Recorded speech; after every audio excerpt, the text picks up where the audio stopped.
Nashukuru Mungu jioni ya leo kwa baraka ya mvua ambayo ametupatia. Asante kwa ajili ya fursa Mungu ambayo tena amefungua ili tukalinene neno lake. Na leo tunaenda kusoma katika kitabu cha Mwanzo, kifungu ni cha 18 mstari wa kwanza tufike mstari huo wa 18. Na Biblia inasema hivi: Bwana akamtokea Ibrahimu karibu na milangoni ya Mamre, alipokuwa ameketi mlangoni pa hema yake mchana wa hali. Akainua macho yake akaona, na tazama watu watatu wamesimama mbele yake. Naye alipowaona alipiga mbio kuwalaki kutoka mlangoni pa hema, akainama mpaka nchi. Akasema, Bwana wangu, kama nimeona fadhili machoni pako, na kuomba usinipite sasa mimi mtumwa wako. Na yalete basi maji kidogo mkanawe miguu, mkampumzike chini ya mti huu. Mstari wa 5. Nami nitaleta chakula kidogo, mkaburudishe moyo. Baadaye waendelee. Iwapo mmemjia mtumwa wenu, wakasema, haya, fanya kama ulivyosema. Basi Ibrahimu akaenda hemani kwa Sara, akasema, imiza vipimo 3 vya unga safi, ukaunde ufanye mkate. Ibrahimu akapiga mbio kwenda kundini, akaleta ndama wa ng'ombe aliye laini mzuri, akampa mtumishi wake, akamuhimiza kuiandaa. Akatoa siagi na maziwa na ndama aliyoiandaa, akamtandika mbele yao. Akasimama karibu nao chini ya mti na wakala. Wakamwambia, yu wapi Sara mkeo? Akasema, yumo hemani. Akamwambia, hakika nitamrudia wakati huu mwakani, na tazama, Sara mkeo atapata mwana wa kiume. Sara akasikia mlangoni pa hema ilipokuwapo nyuma yake. Basi Ibrahimu na Sara walikuwa wazee na umri wao mkubwa, na Sara alikuwa amekoma katika desturi ya wanawake. Mstari wa 12. Kwa hiyo Sara akacheka moyoni mwake, akasema, niwapo mkongwe nitapata furaha na bwanangu mzee. Bwana akamwambia Ibrahimu, mbona Sara amecheka akisema, mimi kweli nitazaa mwana nami ni mzee? Kuna neno gani lililo ngumu la kumshinda Bwana? Kwa muhula wake nitakurudia wakati huu mwakani, na Sara atapata mwana wa kiume. Akakana Sara akisema, sikucheka, maana aliongopa. Naye akasema, sivyo, umecheka. Tuombeni. Mtakatifu ni Mungu ambaye unaishi milele na milele. Tunazidi kulitukuza na kulienzi jina lako. Asante kwa ajili ya wakati wa jioni ambao umetufikisha.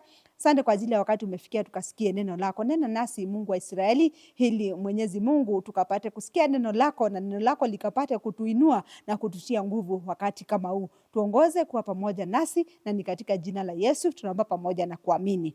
Amen. Katika kifungu ambacho tumesoma ni kifungu ambacho kiwazi vile Mungu alivyomtembelea Ibrahimu. Ibrahimu katika uzee wake ndikana kwamba Mungu alikuwa amemuahidi ahadi ya kwamba siku moja atambariki na mwana, nama atakuwa baba wa taifa. Kwa hivyo kwa wakati ambao Ibrahimu ulikuwa umefika umri ambao angepata mtoto, bibi yake bado alikuwa amepita ule umri wa kupata mtoto. Kwa hivyo wakati huu watoto Biblia inasema walikuwa ni malaika ambao walienda kwa Ibrahimu, na walipofika Biblia inasema kwamba Ibrahimu akawakaribisha, na alipowakaribisha akawashughulikia, wakachinjiwa ng'ombe wakakula. Na Biblia inasema ya kwamba Ibrahimu, Mungu akanena na watu akawaambia kwamba waambie Ibrahimu mwakani ataenda kuwatembelea na atapata kuwakumbuka. Na Biblia inasema Sara alicheka, na akaulizwa kwa nini anacheka, akasema ya kwamba mimi sijacheka, na Mungu akasema ya kwamba amecheka. Juu alikuwa anafikiria kama mtu, ile umri nimefika, siwezi nikapata mtoto, sasa kwa nini naambiwa naweza pata mtoto? Lakini kana kwamba wamesahau walikuwa wabarikiwe na mtoto ambaye ni Isaka, ambaye alikuwa wakati wa Mungu ukifika akapata kuwabariki. Kwa hivyo Sara alikuwa anafikiria kwamba katika umri wake hawezi pata mtoto. Hivyo ndivyo hata nasi tunapofikiria, wakati umeomba hitaji na umekaa kwa muda mrefu na haijajibiwa, unaona ya kwamba ni kana kwamba Mungu amekusahau, ni kana kwamba hii hitaji haitawahi jibiwa. Na tunaposoma unasoma ya kwamba Biblia inasema ya kwamba wakati Mungu alipoamua kutembelea Ibrahimu, hakuna pingamizi yoyote iliweza kusimama katikati ya Mungu ili asipate kubariki Ibrahimu. Bwana Yesu asifiwe. Nataka kusema ya kwamba kutembelewa na Mungu, huyu Mungu wakati anapotutembelea mambo yanabadilika. Huyu Mungu anapotutembelea hata mahali tulikuwa tunaona hatuwezi, tunapata kuona ya kwamba tunaweza katika jina la Yesu Kristo. Ibrahimu anatembelewa na anaambiwa na Mungu ya kwamba mwakani wakati kama huu nitakutembelea na nitakubariki. Japokuwa kwao ni challenge ya kwamba tutabarikiwa aje, kwa njia gani, lakini ni kwa njia ya mtoto. Maana Mungu alikuwa amewaahidi the son of promise, ambaye alikuwa amewaahidi ya kwamba katika hiyo nyumba ya Ibrahimu kutatoka uzao na Isaka ambaye atazaliwa atakuwa the son of promise. Kwa hivyo wakati Mungu anapoamua kututembelea kanisa la Bwana jioni njema kama hii, nataka ujue jambo la kwanza, Mungu anapokutembelea na anaponitembelea, aibu ungeuka kuwa furaha. Bwana Yesu asifiwe. Aibu inageuka kuwa furaha. Labda katika kijiji ulikuwa unachekelewa, labda katika familia ulikuwa unachekelewa sababu kunayo shida ulikuwa unapitia, lakini wakati Mungu anapoamua kukutembelea, kile kilio anakiondoa, ile aibu anaiondoa na anaweka furaha ndani ya moyo wako.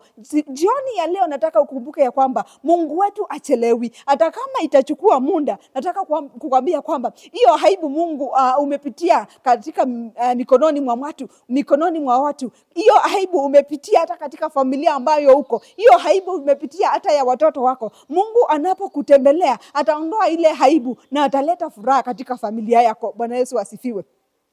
Unaposoma Biblia inatuhimiza ya kwamba mtumishi wa Mungu ambaye ni mama alikuwa ni Hana, Biblia inasema ya kwamba aliishi maisha ambayo ni ya aibu, maisha ambayo ni ya kudharauliwa na Penina sababu hakuwa na mtoto. Lakini wakati Mungu aliamua kufungua utaza wake, ama alipoamua kufungua tumbo yake na ambariki na mtoto, hiyo ndio ilikuwa chanzo cha furaha yake. Hiyo ndio ilikuwa chanzo cha kuondolewa aibu na furaha ikaingishwa ndani, kama furaha ikaingia ndani yake. Kwa hivyo haijalishi umepitia katika aibu ya namna gani. Watoto wamekuletea aibu, labda mzee amekuletea aibu, ama mama amekuletea aibu. Nataka kukuambia kwamba ahadi za Mungu hazivunjiki. Ahadi za Mungu lazima zitimie, na akisema atatubariki wakati anapotutembelea, ataenda kutenda mambo makuu. Hata na sisi siku moja tushuhudie, tuseme ya kwamba hakika Bwana ametenda. Bwana Yesu asifiwe. Kwa hivyo wakati Ibrahimu alitembelewa na Mungu, hakuangalia umri Mungu, lakini aliangalia ahadi ambayo aliahidi Ibrahimu, na akampata kumbariki na Sara na mtoto ambaye alikuwa ni Isaka. Kwa hivyo wakati kama huu nawahimiza ya kwamba Mungu anapoamua kututembelea, maana atatutembelea katika shida yako, atakutembelea katika matatizo yako, atakutembelea. Anapoamua kukutembelea na kunitembelea, ile aibu ataiondoa na furaha itajaa katika mioyo yetu. Furaha itakuwa inabubujika katika maisha yetu. Jambo lingine ni kwamba wakati Mungu anatutembelea, tunakuwa watu wa kuheshimiwa. Unajua, ninapoangalia Sara, labda hakuwa anaheshimiwa katika watu ambao alikuwa anaishi na wao. Ndio maana hata ilifika wakati akachukua mjakazi wake akampatia bwanake ili akapata kuzaa na yeye. Ni kwa nini? Sababu ana heshima juu ana mtoto ambaye ametoka katika kiuno chake. Kwa hivyo Biblia inasema ya kwamba wakati Mungu anapotutembelea kanisa la Bwana, nataka tukumbuke ya kwamba Mungu anaenda kututembelea na kutuondolea, yani kutuwekea heshima, kutuweka mahali pengine, kutuweka katika kiwango kingine. Labda ulikuwa uheshimiwi. Nataka kukwambia kwamba wakati Mungu ataamua kukutembelea, atakuweka heshima. Utakuwa mtu ambaye umeheshimiwa, hata katika kijiji, hata katika mahali unapoishi, hata katika kazi. Mungu anapokutembelea, nakwambia kwamba labda umeishi kuchekelewa na watu. Labda katika kazi, mahali ambapo unafanya kazi, umeishi mtu wa kuchekwa sababu umekuwa katika kiwango cha chini. Nataka kukwambia kwamba wakati Mungu atakutembelea na akupromote, utakuwa mtu wa kuheshimiwa katika jina la Yesu Kristo. Hata hao waliokuwa wanakudharau, hata hao walikuwa wanakuweka katika kiwango cha chini, watakuheshimu maana Mungu amekutembelea. Bwana Yesu asifiwe. Unaposoma Luke chapter 19 inaelezea juu ya Zakayo. Zakayo Biblia inasema ya kwamba alikuwa mtoza ushuru. Na akiwa mtoza ushuru, hiyo ndio ilikuwa kazi yake. Kwa hivyo alikuwa mtu ambaye hakuwa wa maana anatoa watu ushuru, na saa zingine anachukua ongo, anachukua kwa njia ambayo haifai. Lakini wakati Biblia inasema wakati Yesu Kristo alipomtembelea, mambo yake ilibadilika. Kwanza wokovu ulionekana katika familia yake. Mtu ambaye alikuwa hana heshima mbele ya watu, maana amekuwa akichukua mali za wenyewe, alikuwa ananyanyasa watu kwa njia ambayo haifai, maana ni mtoza ushuru. Lakini Biblia inasema ya kwamba wakati Zakayo alimkaribisha Yesu nyumbani mwake, Biblia inasema ya kwamba alimwambia kwamba watu japokuwa walikuwa wanasema unaishi aje na mtu mwenye dhambi, unakaribisha mwenye dhambi aje katika nyumba yako. Lakini Biblia inasema ya kwamba ule aliyekuwa mtoza ushuru akawa mtu wa kuheshimika. Ule aliyekuwa ananyanyasa watu akasema ya kwamba atarudisha mara 4 kile chote ambacho alinyang'anya watu kwa njia ambayo haistahili. Bwana Yesu asifiwe. Nataka kuambia kwamba Mungu anapotutembelea, hata sisi tunakuwa watu wa kuheshimiwa. Hata kama tulikuwa wenye dhambi na tumempokea huyo Yesu, maana ametutembelea na wokovu kaingia katika maisha yetu, tunakuwa watu wa kuheshimiwa. Mpaka watu wanakupoint ukipita, wanasema ule ni ule mtu alikuwa anaanguka kwa njia sababu amelewa. Huyu ni ule mtu alikuwa anatusi watu, lakini maana Bwana amemtembelea, ni mtu sasa ako na maneno ambayo ni ya hekima katika maisha yake. Wacha Bwana wakati kama huu atufikie na akufikie katika jina la Yesu. Ujue ya kwamba hata katika hiyo shida uko nayo, Mungu anaweza kukutembelea. Ako na nguvu na hakuna jambo ambalo limefunga Mungu asipate kukutembelea na akutendee mambo makuu. Biblia inasema ya kwamba Ibrahimu akatembelewa na akaambiwa mwakani.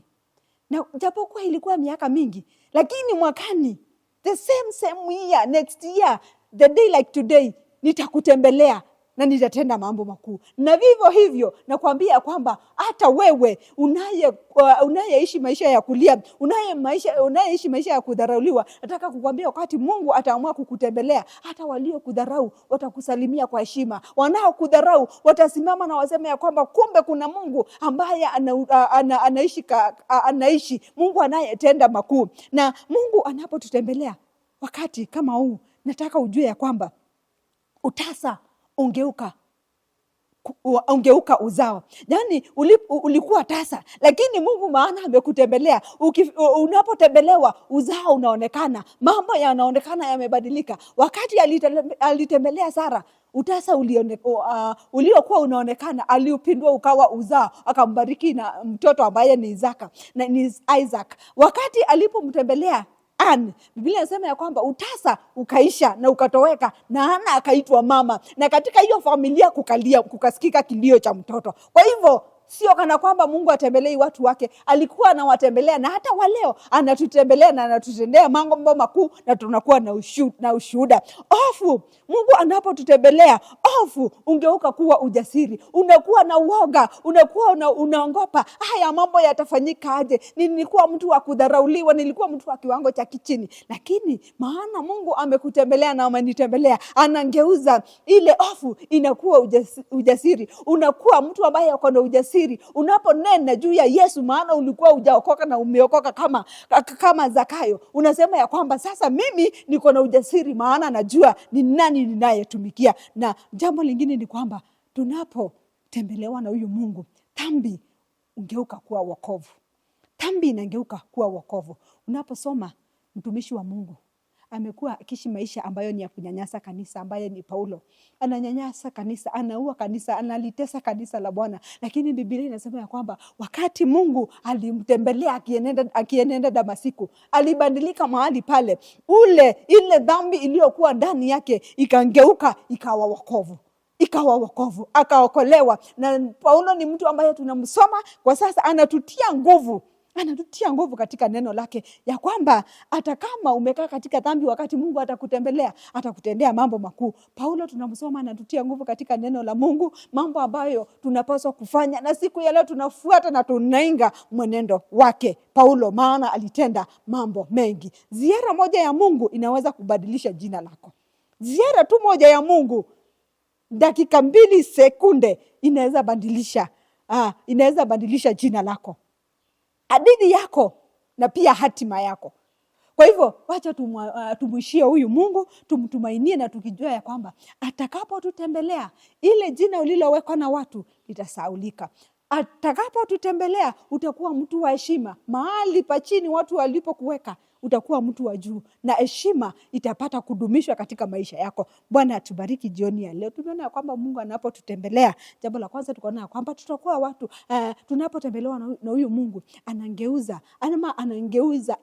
anageuza aibu yetu inakuwa furaha. Na tunapotembelewa na huyu Mungu tukaona ya kwamba tunakuwa watu wa kuheshimiwa. Watu wengi waliheshimiwa, hawakuwa na heshima, lakini wakaheshimiwa maana Bwana aliwatembelea. Na anapotutembelea, maana ni Mungu anatenda mambo makuu, hata watu wanaona na wanashuhudia. Bwana wabariki jioni ya leo, na Bwana akapate kuendelea na kulifuatilia neno lake katika maisha yetu, na liendelee na kutujenga na kututia nguvu siku kuenenda ile ingine. Mbarikiwe na Bwana hawaonekanie. Tuombe.